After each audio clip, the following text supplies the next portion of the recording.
Now, to justify the social inequalities that were going on during the Gilded Age, there was a pseudo-scientific ideology called social Darwinism.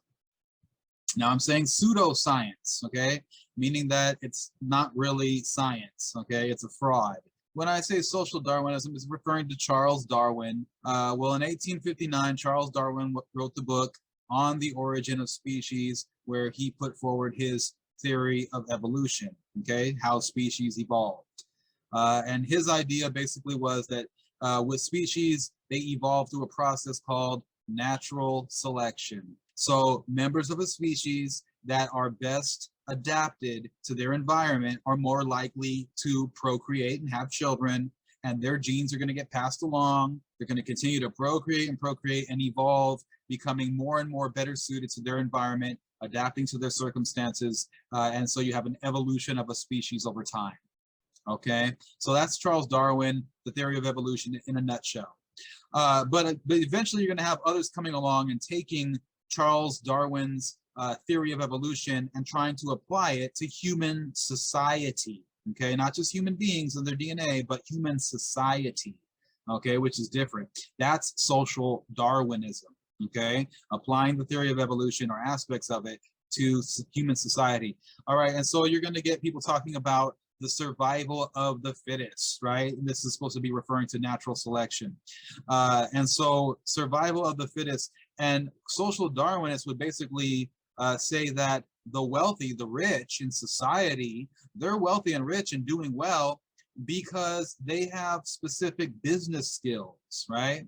And they have money. They have, you know, like their parents were also evolved socially. And so they had money and they passed it on to their kids and they taught their kids business skills. And over time, they became best adapted to the business environment. They understood the market. So they were the fittest. And so they're most likely to do well and thrive and survive, okay? And so this is basically justification, like trying to use science to justify why the rich are rich and why the poor are poor. Okay, the poor, on the other hand, were not adapted to their environment, the business world, or the world of the market so well. Okay, they didn't have the business skills, they didn't have the cash, the capital, right? So that's why they're poor. And then it also affects their intelligence, right? Like, so the rich are more intelligent. And it wasn't just the rich and the poor. This wasn't just a class thing with social Darwinism. It also applied to race, okay?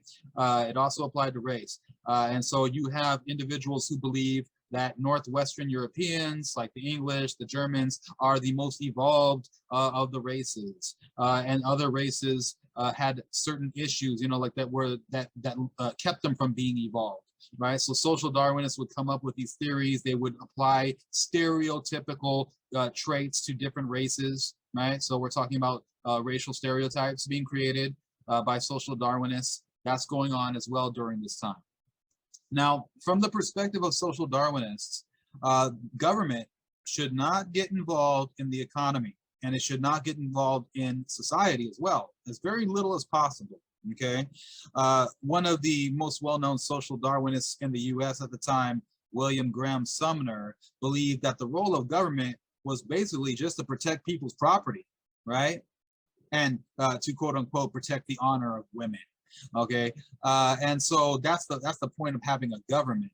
And so they don't want government regulating businesses. Oh no, let business do what they're going to do, anything that they want to make a profit. That's the natural process of society, of the growth of society, the evolution of human society, and government should not interfere with that. The government should not be stepping in and trying to cut down the amount of work that the workers are doing, you know, trying to cut down the hours of a work day, you know, to 8 hours or something like that. You know, that's not good.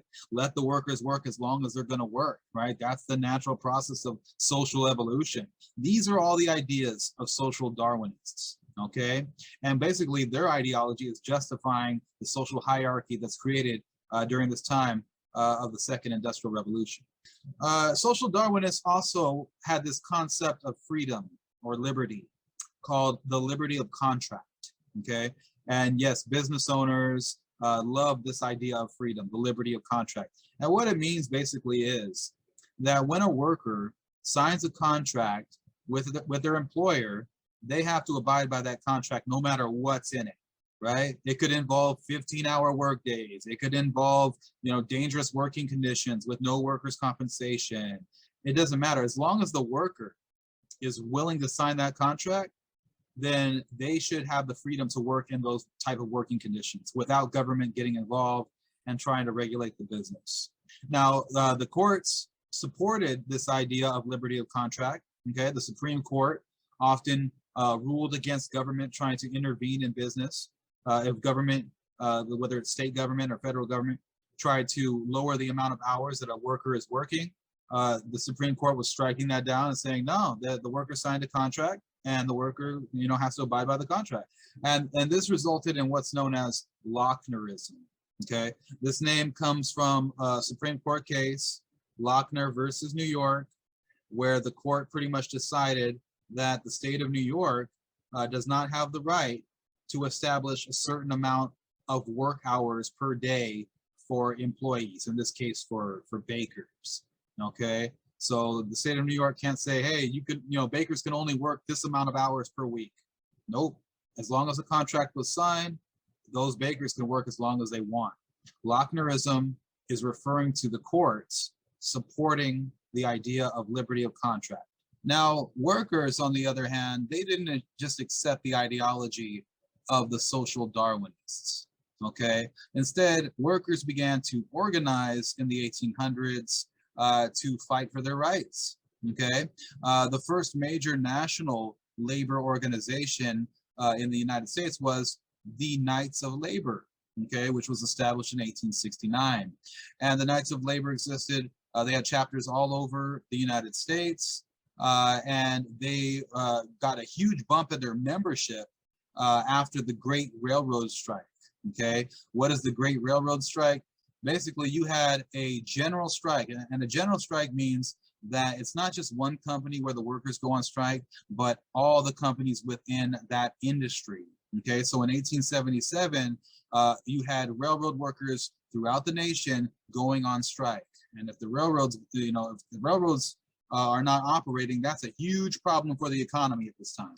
And so at that time, you're starting to see a number of workers begin to mobilize. The railroad strike ends after local militias get into violent conflict with the workers that are striking. Eventually, the strike ends. But now you got more workers that are interested in going on strike and doing boycotts in order to get their demands.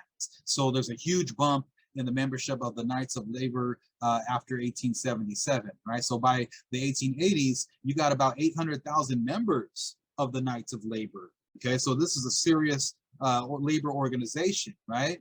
And so the workers are asking for specific demands. Some of the demands that they're asking for are an 8-hour workday. Okay, they don't want to work 12 hours or 10 hours or 14 hours. They want a reasonable amount of time to work an 8-hour workday. Okay, they're also asking for public employment. Okay, so that means that the government is going to provide jobs for them when they're unemployed. Okay, so if a worker loses his job, the government is going to get his back and they're going to supply a job for him, okay, until he can find other work. Okay, so public employment. So these are our measures that would help to protect workers. An ideology that's going to heavily influence workers during this time is socialism. Okay, you guys have probably all heard of socialism before, right? Socialism was popularized by Karl Marx, right? And is a part of the ideology of communism. But in the United States, the ideology of socialism was a little bit different. It involved the workers taking over all of the privately owned businesses in the country, okay? But not taking it over through violence and through a revolution like with Karl Marx's theory, but it's just gonna happen eventually, right? Through worker organization. Eventually the workers will gain control of the privately owned businesses, okay? And why does that matter? Why does it matter? Well, because if the workers or the people in general own the businesses, and so it's not just one individual or the group of shareholders who are getting rich, it's everybody, it's all the workers, they're getting rich.